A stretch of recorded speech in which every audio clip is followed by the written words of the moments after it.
It's 138 days since the Boston Marathon, and I've been running a lot since then, more than I ever have. So when we went up to Trondheim earlier this week, I felt super prepared for the marathon.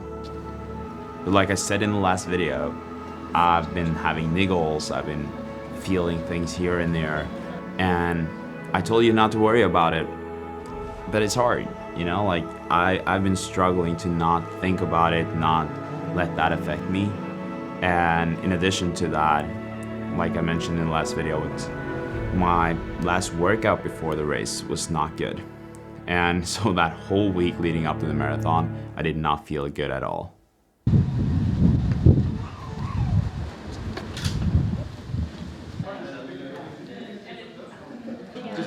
Tack, tack. Ha det bra.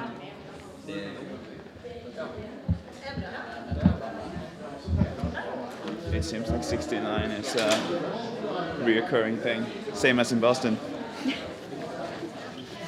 That is funny.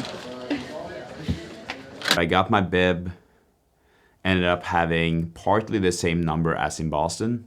Seems like 69 is gonna follow me 2 marathons in a row. So I just assumed that would be, I don't know, a sign of good luck.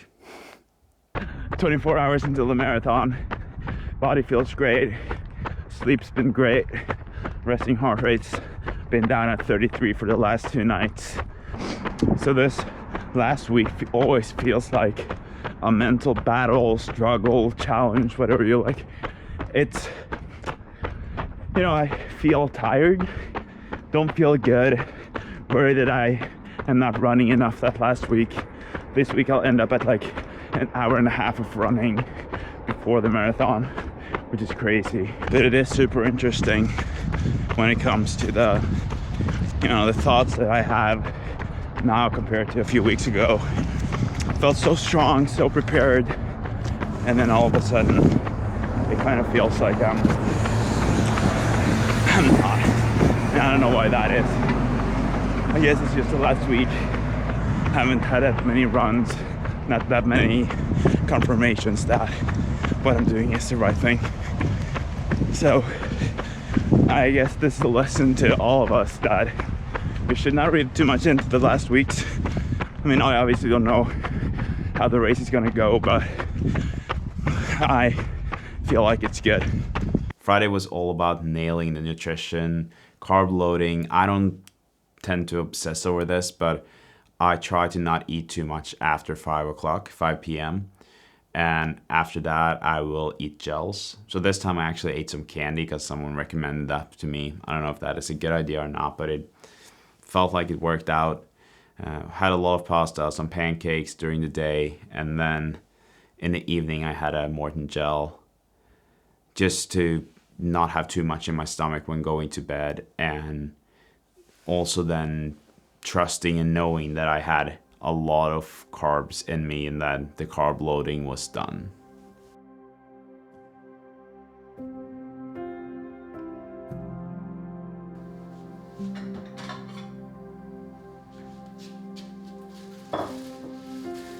My alarm went off at 5 a.m. on the day of the race. Race start was 9 a.m. And I've been doing the same thing for my previous marathons as I did this for this marathon. I got up, had breakfast, so that ends up being like 3.5 hours before the race.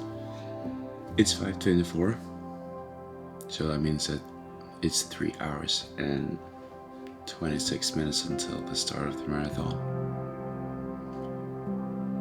Feel ready. It's been a weird week, but very excited to race. Just gonna trust the process, or trust the work that I put in, I guess. Excited about running in Trondheim, where I grew up, places that I'm very familiar with. Hopefully seeing people that I know along the course. But before I do, some breakfast, and that is very simple, fairly white bread with some butter and honey on it. And I'm usually eating, at this point, so 3.5 hours before, and then I'm gonna go out for a short little run just to start my all the systems. Yeah, then probably a gel before start, and then try to fuel every 20-25 minutes throughout the race, and we'll just see how all that goes. For those of you wondering, I'm fueling with Morton for the whole race, gels and the drink mix on 160. Then I would do some exercises, just kind of keep my body, joints, muscles warm, get them ready for the day. And then I would get dressed, get out for a 5-minute run just to start the system.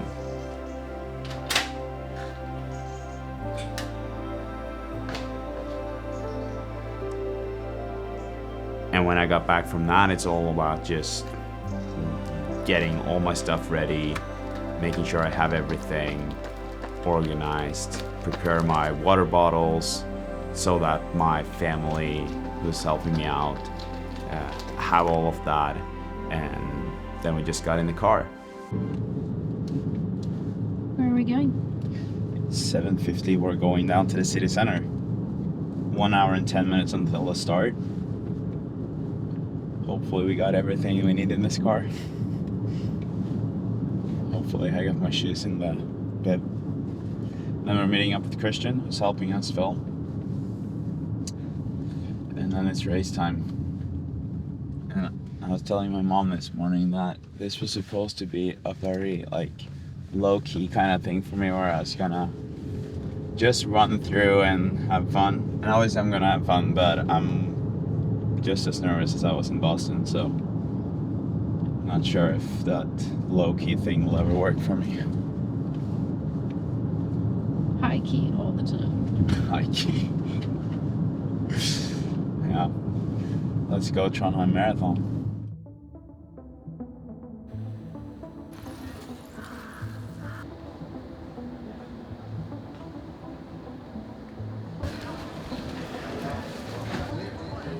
It's definitely something very special about running in your home city. At home, with family there, and on the streets that I kind of grew up with, and areas that I'm very familiar with. So going down to the city in the morning felt like, obviously really felt like home, didn't feel very unfamiliar. So we got down there into the city center, met with Christian, who's helping me film this race, and I started slowly warming up a little bit, and my body was pretty, fairly ready for the race. We were down there around 8:15, so 45 minutes before. Previously, I haven't really warmed up that much, but I knew that this time the mechanical load would be greater, because I knew that I would run faster than I have done previously, so it was nice to just get my body going. So we're about exactly 28 minutes away from the start, and the city is not full yet, but it's perfect weather for running. So just excited to get going, and yeah, we'll see how it goes. Curious about the field though, because I have no idea what the level is, and it could be that I'm far down on the list, or it could be that I'm one of the fastest today, but I have no idea. And I have no idea how fast I'll run. So.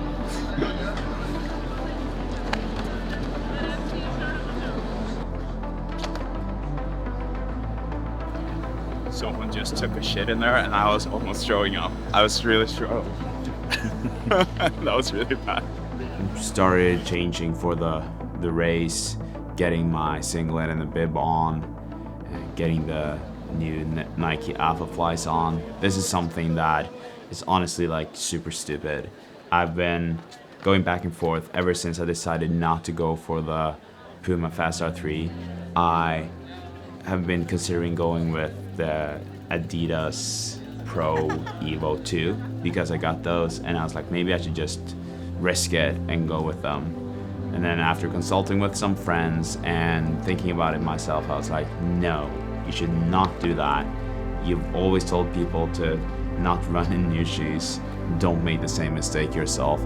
And so I ended up buying a new pair of the Nike Alpha Fly that I'm very familiar with, that I've done the Boston in, and that I've done a lot of trainings in or workouts in. So I think that was a good choice. I'm not gonna have sore armpits or nipples today. My watch tells me 150 2x goal already before the marathon started.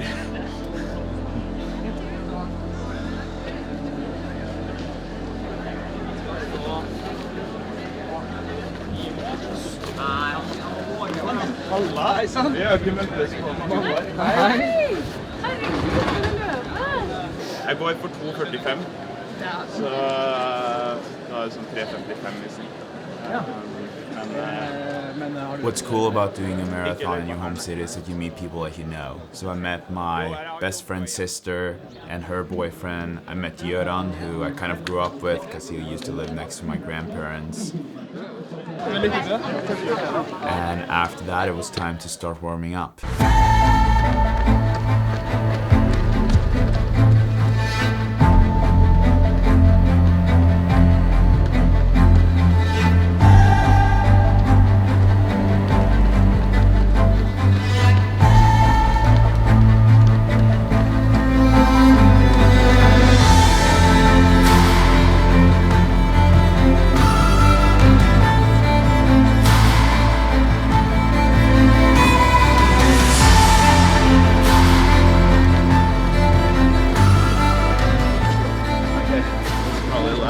Talk to you before we start. So, aiming at 3:55 pace per kilometer, 2:45. That's what we're here for. And time to run. Come race day, I did just a couple of, not strides, but tried to go a little bit faster like during my warm-up, and I immediately realized that, okay, the adrenaline is helping me now. I'm in shape, this feels good, I'm good to go. Thank you.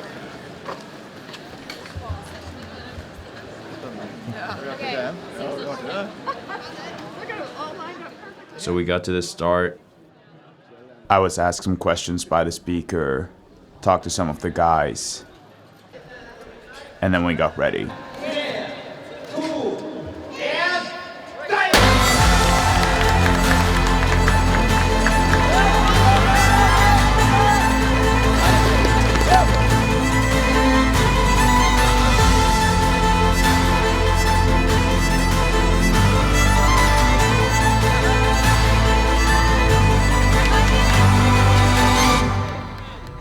I was maybe number 10 or something from very early on. And I was like, I'm just going to run my own race. And although I was running my own race, I still think that I opened a bit too hard.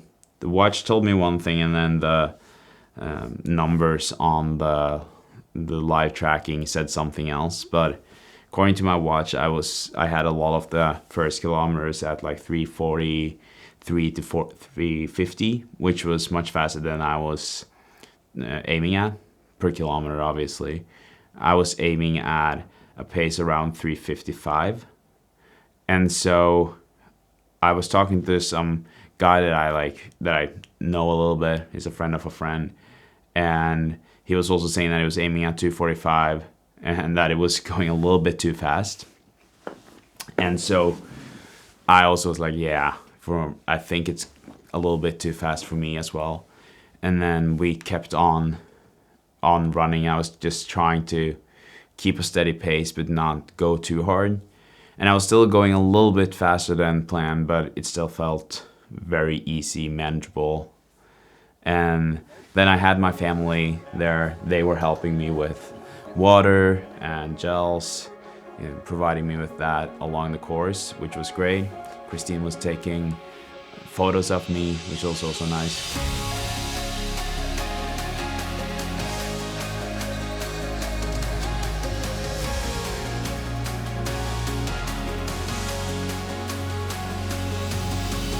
first 10K was 38:20 something, I think. And then the second lap, I really started feeling it. I got some cramps in my stomach after some of the gels. I had one gel at 5 km and one at 13 km, and I was really struggling to keep them or to digest them, eat them at a regular basis. So that was not the best, but I tried to just find that rhythm, breathe, and eventually the cramps stopped.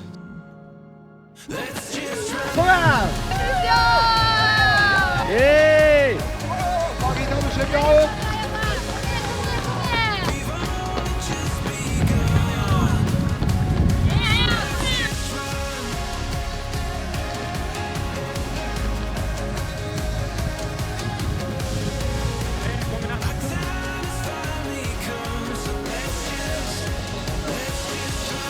When you're tired during the race like this, whether it's on the first, second, third, or fourth lap, it's amazing to have people along the course, people who are actually like people who you don't know, but they're just cheering for you. My best friend Sverre and his family, they were up there and they made these amazing, cute little faces of me, and I didn't know anything about it, so that was really cute. Just an amazing experience running at home with so many people that I love. It was an even more emotional moment when I saw my grandpa. I did not expect him to be there. He drove this cute little cart that he has, car, I don't know what you call it, but down to the city center, and then he got out and he filmed me a little bit, and he was cheering for me, and that was really, really nice. So the marathon becomes a little bit more of, I don't know, it becomes more than just that race in a lot of ways.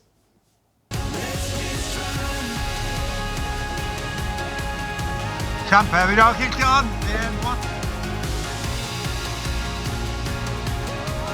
So the Trondheim Marathon consists of 4 laps of 10 kilometers plus a little bit more, and it's said to be a pretty fast course. I'm not sure if I would say it's super fast. It's a fun course to run, but there are some hills there. There are some harder sections throughout the course, and it's definitely not the most flat course you can run.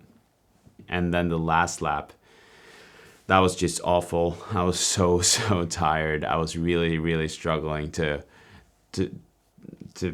move my legs, and throughout the whole race, I was focusing on smiling. I heard Kipchoge say that if you smile, the pain will go away, or like smile the pain away, whatever it is that he said. And I tried to do that throughout the whole race. I'm not sure if it helped, but I remember this thought that I had when I almost wanted to give up because I had so much pain and did not know how to move my legs. And I was like, I'm doing this for the happiness that I will feel after.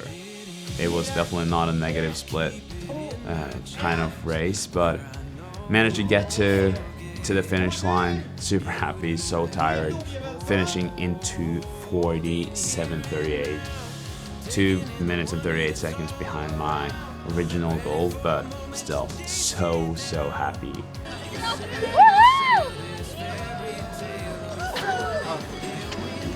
Good job.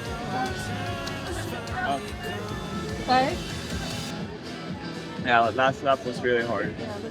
Så fort har du aldri sprunget før. Wow. Skal så dra litt The last lap, that was hard. På Bygland I did not know how to get through that. Der er det Marie. Finishing, getting the medal. Not that the medal in itself really matters, but I feel like every marathon is uncertain. You don't know if you're gonna finish. There are so many things that can happen during a marathon, whether it's stomach cramps, stomach issues, cramps. The medal is kind of a sign of you being able to still finish even though it's an uncertain race. All in all, a very good race that just shows where I'm at right now, and it honestly feels like a different level from 252 to 247. 247 feels so much better. It feels good to be a 247 marathoner. in terms of the long-term perspective that I have on this running, I feel like the 225 is in front of me, and then 247 is just, that's where I'm at right now. And whether that is 247 or 245 doesn't really matter. Can't wait to get back to training. I'm gonna do a lot more cycling going forward. And then the next goal is Valencia on December 7th this year. And then hopefully, fingers crossed, Boston Marathon is good for this year. I don't see why it shouldn't be, but you never know with the cutoff time. Thank you so much for watching this series. Thank you for all the encouragement. If you haven't already, subscribed to this channel, follow the Marathon Podcast. There are some pretty cool guests on these days. So appreciate you being here. I'm grateful for running. It means a lot. And see you in the next one.